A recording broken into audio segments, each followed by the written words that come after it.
Hi everyone, and welcome to the first of what's hopefully a lot of different webcasts that we'll be running here at 21CT. We are going to be talking today about 5 security analytics you should run every day, although we may debate about every day and if that's necessary, and in parentheses kind of to keep your boss happy.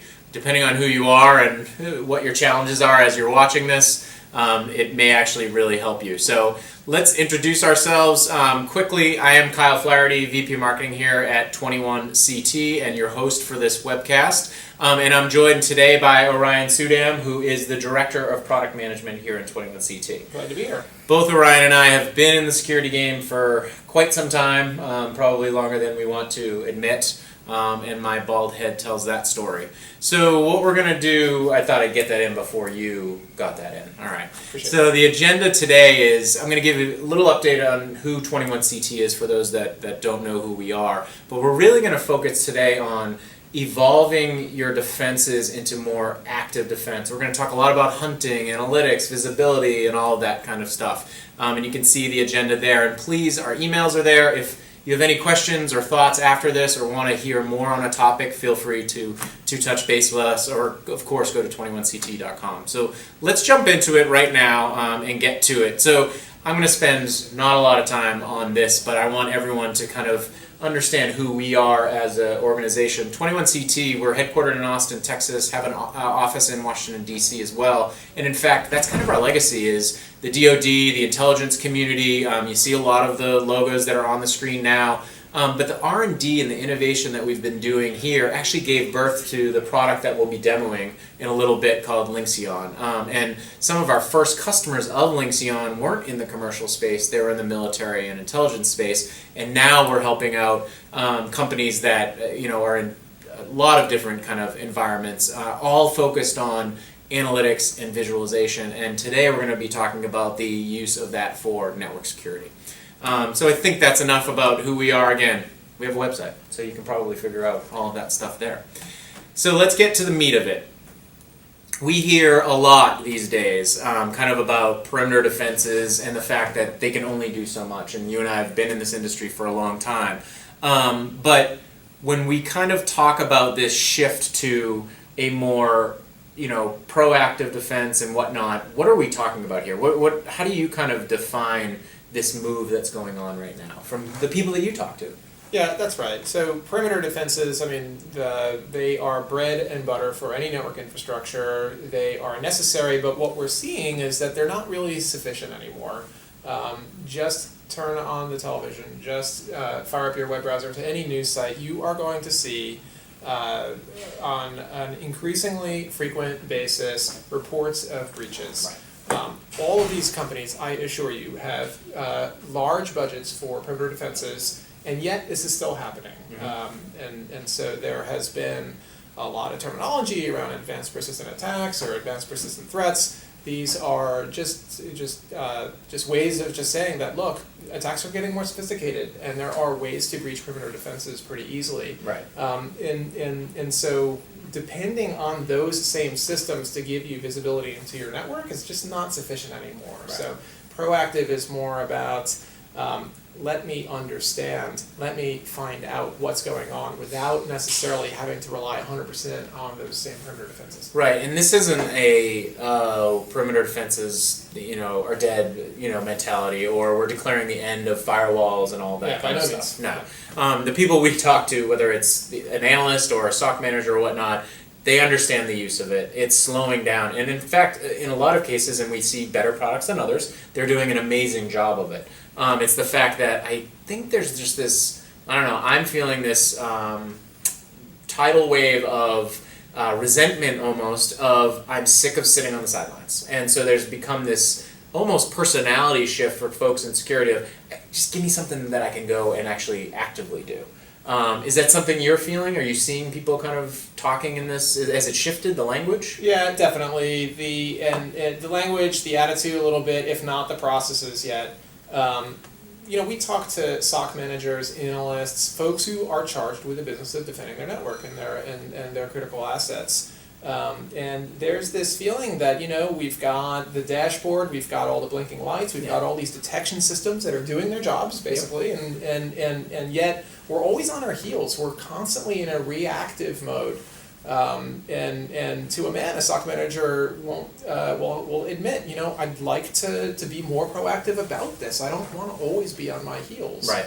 Yep. Yeah, and it was I was talking to one of our customers the other day, and he had a great kind of analogy of it would be as if you were on a soccer team and you just had a goalie, or you just had a goalie in a defense. Right. What is the point of that? You actually need, offense, and this is where I actually want to talk about terminology a little bit. Yeah, there's a lot of loaded terminology out here, and when we talk about offense, we're not talking about like Counter-Strike. We're not talking about leaving our own perimeter and launching a Counter-Strike on someone who we feel has intruded our network. But what we are talking about on offense is taking control of understanding what's actually happening on my network. The detection systems are doing their jobs, by and large, and yet they have sort of, by definition, a limited scope of what they're interested in looking for. And you've got this sort of Congo line of detection devices that are out there, and when you combine the outputs of all these things, what you've got actually is a rich reservoir of data that you can go and ask questions about. So let me kind of riff off that. It's a great segue. So let's talk about data. Yeah. And you just kind of mentioned that, but data means different things to different people depending on what your title is. For sure. So let's back up a little bit, and so there's big data and all that kind of stuff. But what data are you talking about? Yeah, right. No, you're absolutely right. If you're the CEO, CIO, data is the very thing that drives your business. It's your assets. It's your core intellectual property. It's your customer database. It's everything that is truly sensitive. It's the reason you've got an infrastructure in the first place to defend that information. And so, of course, that data that's the mission to secure it. The data I'm referring to is the kind of data, the alerts, the events, the logs that come out of that very infrastructure that you've established to protect really the crown jewels. Right. So I think you and I were talking about this the other day. The telemetry, we couldn't necessarily think of a better, but that really is all of that stuff that's there. It's living on your network now. So let's talk about the B in data, of big data. How important is that? Not a day goes by that a marketer like myself doesn't use big data in some sort of way or fashion these days, and it seemingly is jumping the shark if you talk to some analysts. But when we're talking about network security, what is the big data portion of this? Yeah, I mean, it's just a reference to the fact that for every product that we install in our infrastructure, these are machines, and they're very capable of emitting a lot of alerts and events and logs. And then you multiply that by every single piece of every infrastructure element that you add, and so by its very nature, it is big. There's high volume. It comes at high velocity. And with the more systems that you turn up and start emitting logs, you get a high variety as well. Right.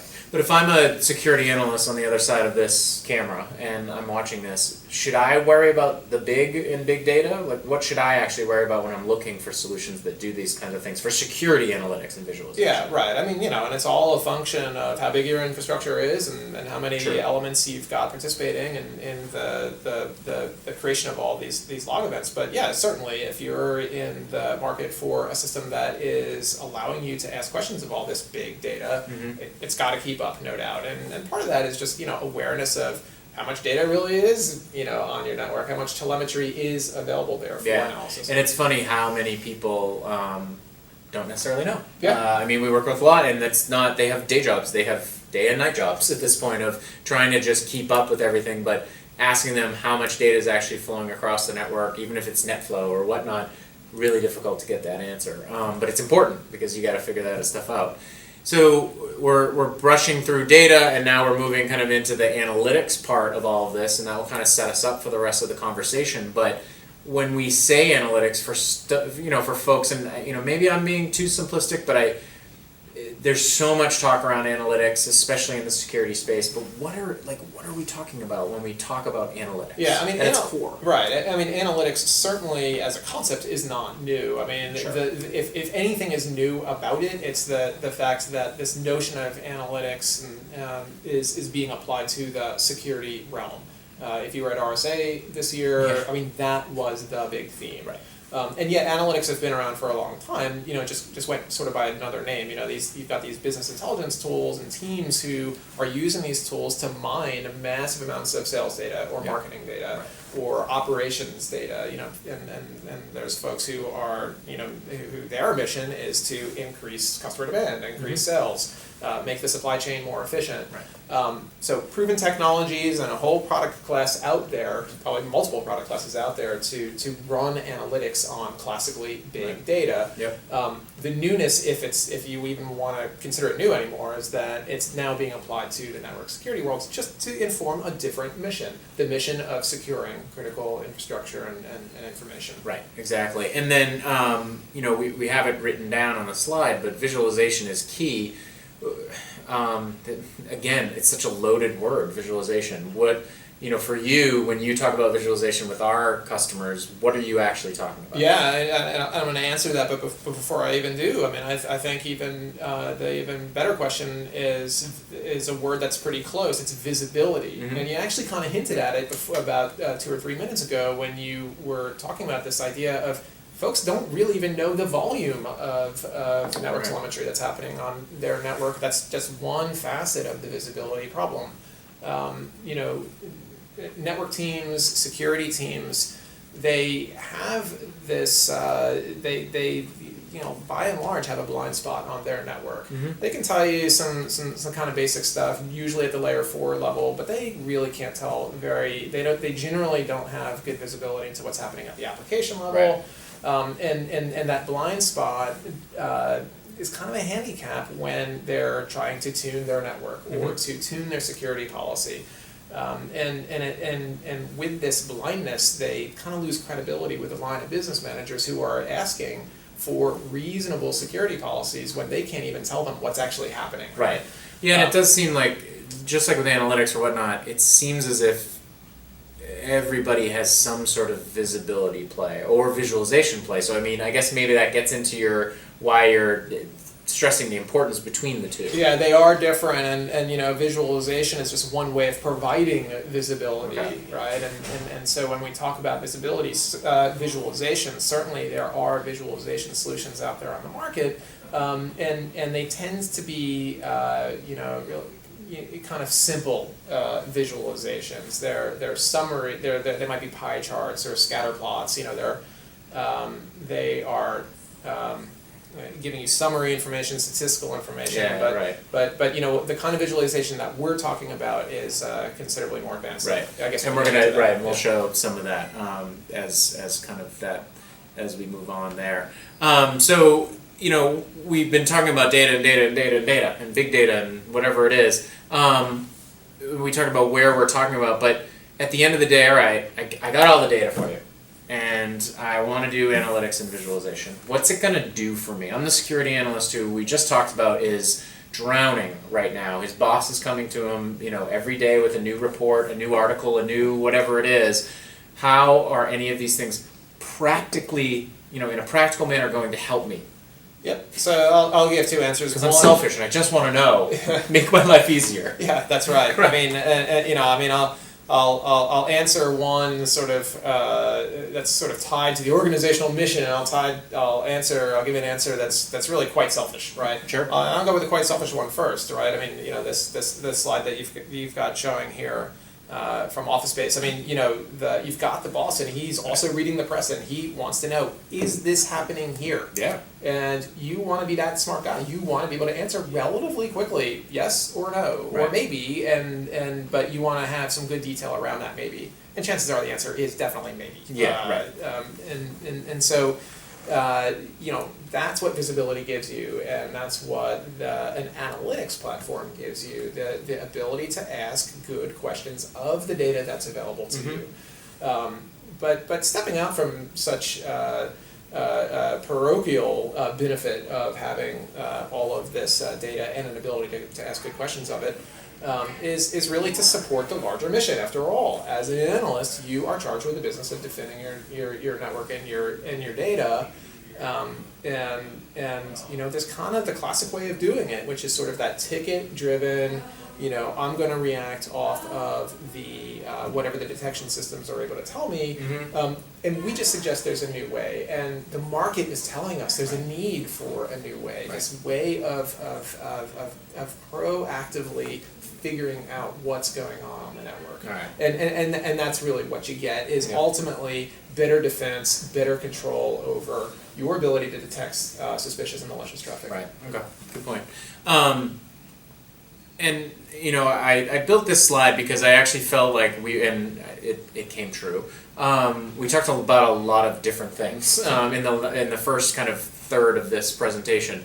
And before we get into the analytics, I wanted to just take a minute and pause and talk about again what we're talking about when it comes to an active defense. We're not talking about kind of a proactive offense or anything like that. We're actually talking about this idea of hunting.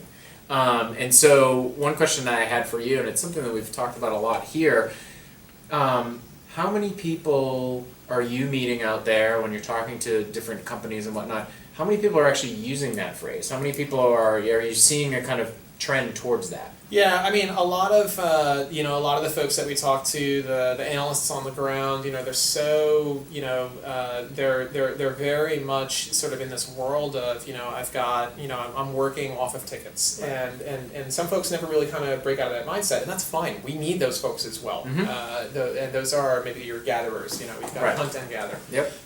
They're gathering these events as they come off these systems, and yet there are people who know the sort of more forward-looking defenders, whether they're sort of the more senior analysts or whether they're managers of these analyst teams who just know that there's got to be a better way. Right. And these are the folks who are hunters. And yes, actually the answer is yes, there are some folks who self-identify as hunters, and we love that term, right? Because it really symbolizes and encapsulates kind of our approach to solving this problem. Right, exactly, yeah. And eventually I actually believe that in the next, year or so, we're going to actually see people with some similar terminology in their titles themselves. Like, I think that that's a direction that, as we saw with, different phases before in security. The other important part that I wanted to hit on was the one where you said, and I want it to be pretty clear to folks too, of what we're talking about here from an analytic and visibility standpoint is actually the data that is already being created in your network. This isn't something where it has to be so overbearing and huge, and you got to bring in all these, consultants to do all of this work and a big platform to do this and that. It's like you have the stuff. Now you need a way to funnel it all together, fuse it together, visualize it, and do analytics on it. And I feel like too often people are maybe intimidated by this idea of security analytics and visualization because it seems so big to them. Yeah. But it's actually readily available at this point. Yeah, that's right. Providing a tool set, a capability to run analytics, to ask complicated questions of the data that's available to you is a powerful thing. It's actually one of the lack of those kinds of products in the market until recently. Has, I think, really inhibited the ability to even have a hunting mindset on the network. I mean, it's about people and process and technology. The technology is here now and continues to evolve. Right. There are people, we're seeing that people are starting to think in a different way. So I think the people part of the equation is there as well. Yep. And then finally, it's the process. Part of the process is just allocating time to hunt, right? I mean, it's very difficult to look at your 60-hour work week and say, where am I gonna dedicate some time to not just be responding to the smoke alarm? Right. And yet, that's kind of the process.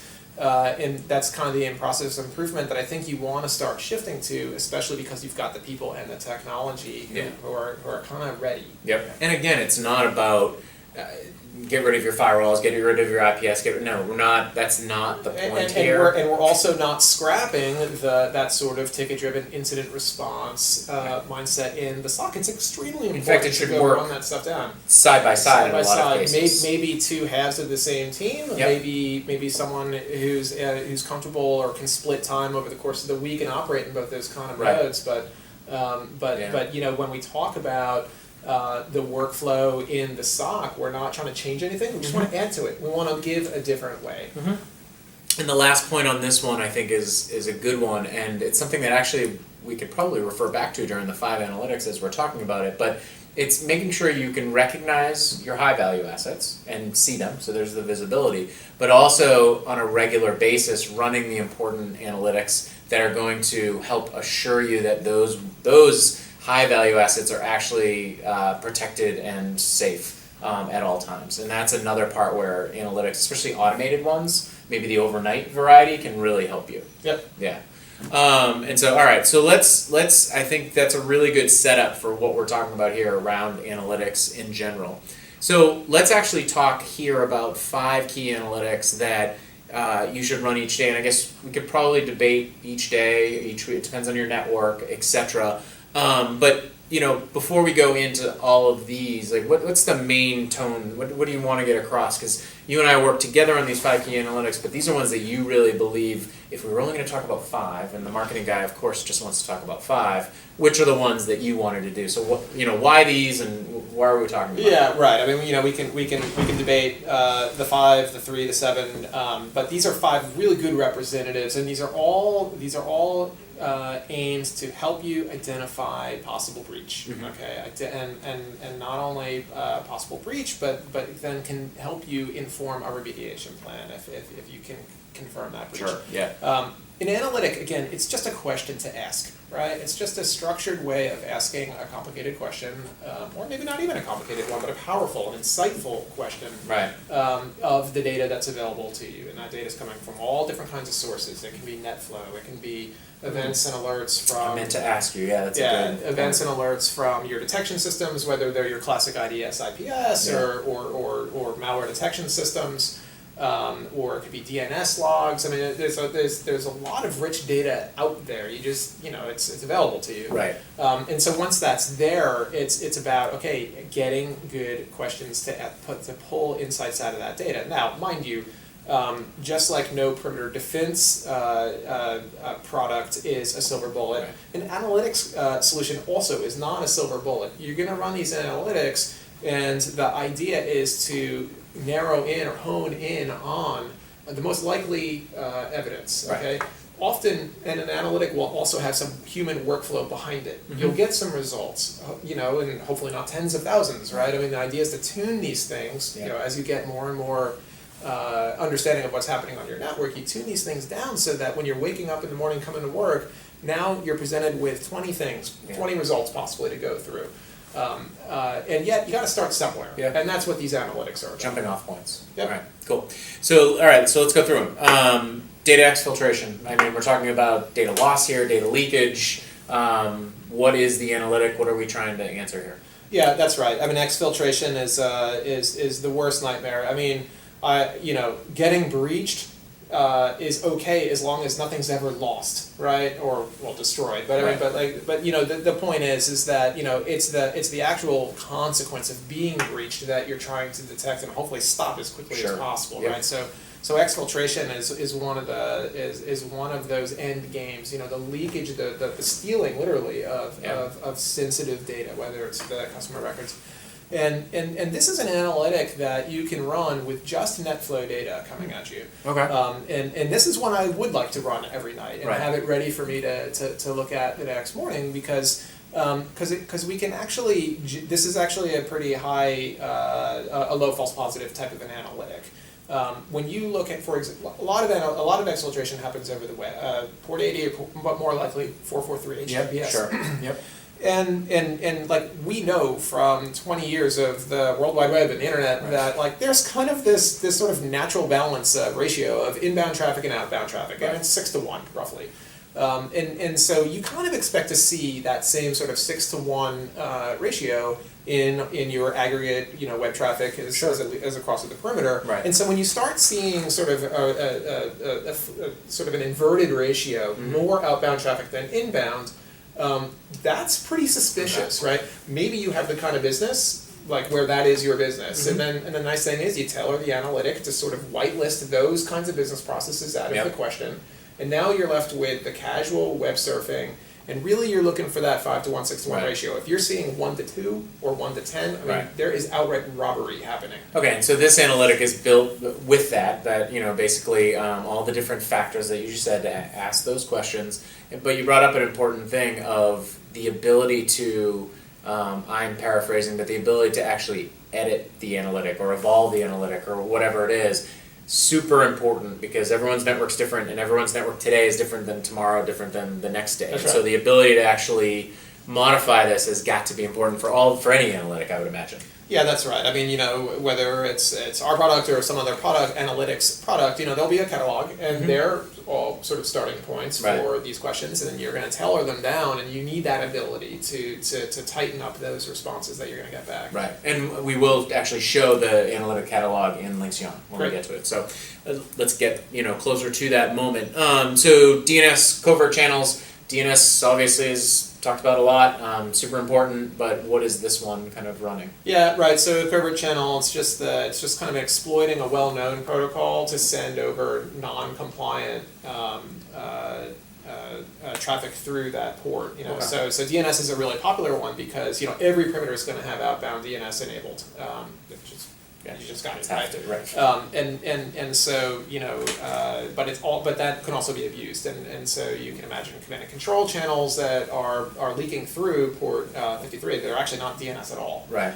And so there are ways to try to hone in on possible covert channels being executed through your infrastructure. Right. One of just the quick ways to start honing in on that is to look for evidence of hosts that are internal to your network that are using external DNS. Okay, Yeah. if you're an enterprise and you've got a lot of managed assets, and as they're acquiring the HTTP leases, they're being pointed to internal DNS. Okay, these are well-behaved hosts that are getting DNS service from your internal infrastructure. Sure. And so automatically it's suspicious once you've got internal hosts, especially managed assets, that are communicating with what looks to be external DNS services, but when you start diving in, the idea is you might be finding actually evidence of a covert channel. Right. Okay. Interesting.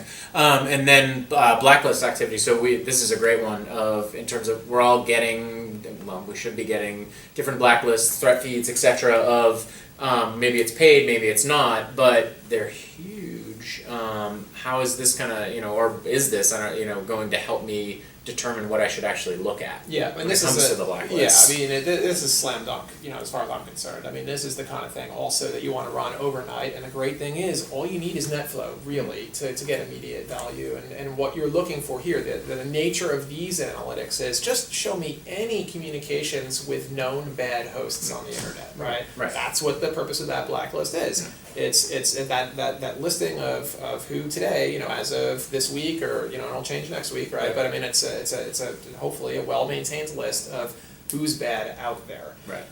And sometimes there's mistakes on those things, but generally, I mean, those mistakes get weeded out, and so you're looking for communications with these known bad hosts. Another variation on this is to look for communications with countries that your business really just doesn't have a legitimate reason to interact with. Right. So, pick your favorite axis of evil country, Iran or Syria or something. I mean, these are, that's just suspicious. And you probably want to devote some time, when you wake up in the morning. And that's something, right? It's in your face as soon as you get there. Yep. Email attachment campaigns. This one's actually I didn't really know about this one until today when we were starting to talk about it. This is an interesting one to me. Yeah, this one really is. I mean, the part of the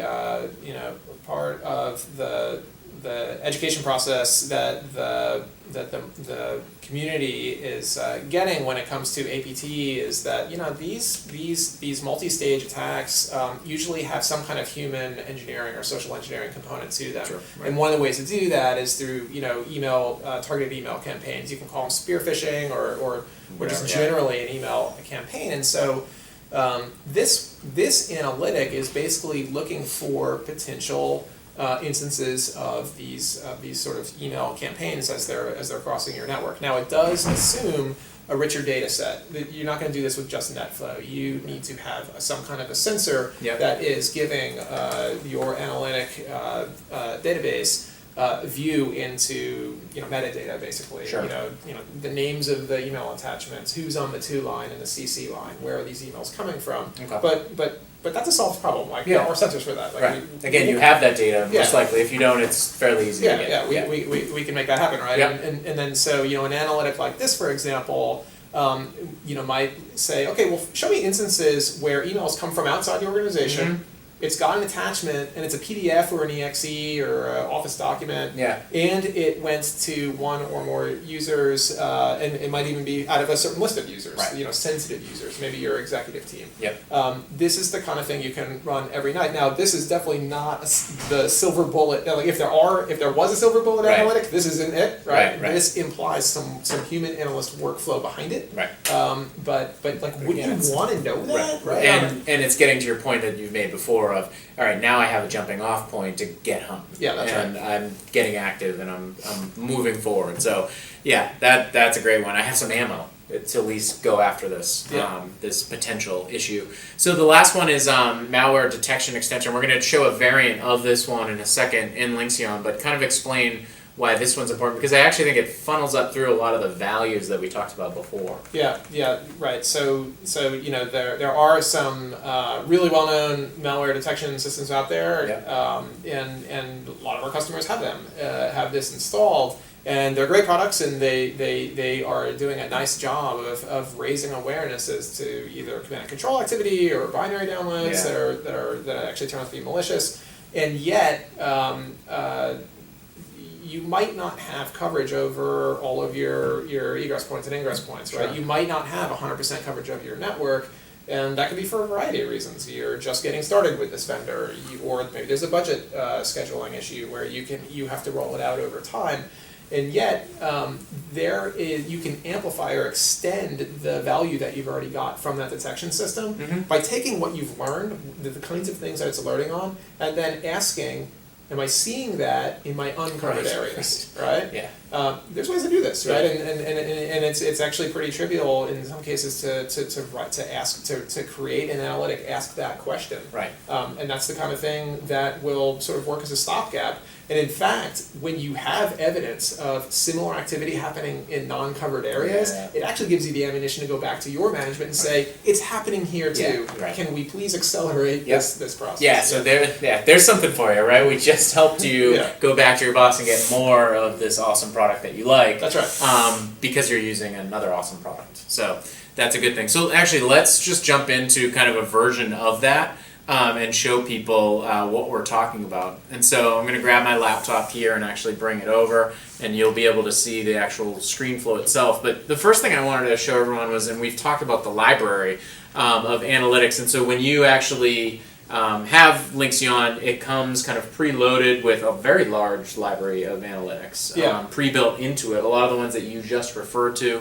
And you can just kind of go through here and actually grab the one that you want, run it on the data sets that you want, etc., and actually just start sniffing around and figuring out what's there. And like we said, the 5 that we talked about are mainly in there, and then there's a bunch of others. But the other thing is, and you'll see this button, the edit, add analytic, you gotta have the flexibility, because there's no one who's gonna give you a library that's gonna answer every question. You gotta be able to do that. So let's jump into, I'm actually gonna fire up some data that I've brought up earlier for this, and what you're looking at is, if you haven't seen it before, this is Linxion, 21CT's flagship solution for security analytics and visualization. But let me explain a little bit about what you're seeing. So in this case, we actually are collecting data from disparate sources. So I believe here we're looking at IPS IDS alerts, NetFlow, and potentially some other pieces of data. But on the screen now, and it looks pretty simple at this point, but we want to show the power of this, is this lightning bolt that we have right here is actually the IPS or IDS alert that came in. So this was triggered, and it's from an internal host communicating to what we, or I should say the IPS system, believes is a malicious external host. Yeah, it's certainly suspicious, and just by the very fact that clearly this is one of these. This is an event that is sort of more of the policy variety, where perhaps there's a corporate policy where you just don't want to enable outbound SSH. That might be the policy, and that's the event that was triggered. And actually, this is probably a good time to really kind of hammer home the point. Is like, this is another way of visualizing what's happening on your network. We talked about sort of what simple visualizations are, and it's that summary data, that statistical data, it's the pie chart, the scatter plot. Right. This is neither of those, right? You need all that. That's good. It's good, but wouldn't you really, don't you really want to get a view into, like, how traffic actually moves across the perimeter. Sure. And so this is where we're headed. Yeah, and in other examples too, that, and I'm sure we'll do them in webcasts upcoming, you can see enormous amounts of data and big, but for this one we really wanted to focus on this great use case that we've actually seen a lot of our customers do. So one of the things, if I'm an analyst, one of the things that I would be interested on very quickly, again, something that you could just run yourself is, all right, how many potentially other internal hosts have communicated with this flagged malicious external host? And so I'm actually just going to expand that and run the analytic itself. And what we're going to see happen, and let me clean this up for you real quick so you can actually see it, is we're going to see a lot of the different folks who, it actually was flagged. So here's the warning here. We see them here with these different folks. But as I look through this data and the ability to do it, I'm going to start looking at ones that did not potentially trigger something from my IPS IDS. And so I'm going to start collecting these, and all of a sudden I realize, okay, there's something here that I should probably begin looking at. These are ones that, and I can go through, there's a bunch, right? So now we're up to 5 or so here. These guys right here are ones that I probably want to start to take a look at right away. Yeah, right. With the extension, the analytic that really drove this demo was that last one. That sort of this analytic to extend the benefit of the detection systems that you already have in place. And again, what we're looking at here is this idea of show me other instances of malicious or suspicious activity that aren't being detected by my detection systems. And there might be a number of reasons. Maybe, again, you don't have that 100% coverage. Maybe where you do have the coverage, you don't, for whatever reason, have a consistent rule set applied across these systems. So the point is you're getting visibility into activity that we've already identified as suspicious, but your detection systems aren't helping you. So this is the extension that we're talking about. Right, no, and exactly. And I think that's when we talk about kind of the idea of insight. It's not about big data, it's about big insight. It's the fact that who knows why these aren't triggering. And maybe they are somewhere else, but we got to look at that. That's our job, that's our mission. And so it's at least having that starting point and moving forward. Yeah, that's right. And that I'm glad you said starting point or jumping off point because the analytic is almost kind of the beginning, right? And if you're an analyst who's more proactively minded, you're more of the hunter than the gatherer. Your first question is, what else are those hosts doing? Right. Okay. Right. Who else are they talking to? Yeah. And what you might find along the way is that, well, actually, there were other intrusion events. There were other malware events associated. There might be some suspicious DNS activity happening with that collection of hosts. Sure. Okay. Excellent. Well, let's wrap it up for now because we could literally keep demoing that product for a long time, and quite frankly, we should probably do a future one, and we will. But thank you so much, Orion, for joining us today. I thought it was a really great conversation. It kind of kicks off this series of webcasts that we're going to do. I, again, will say to everyone, our contact information was there. If not, 21ct.com. Let us know what you thought, what more you want to see, different topics in the future. So thank you so much for joining us. Happy to do it. All right. Thank you.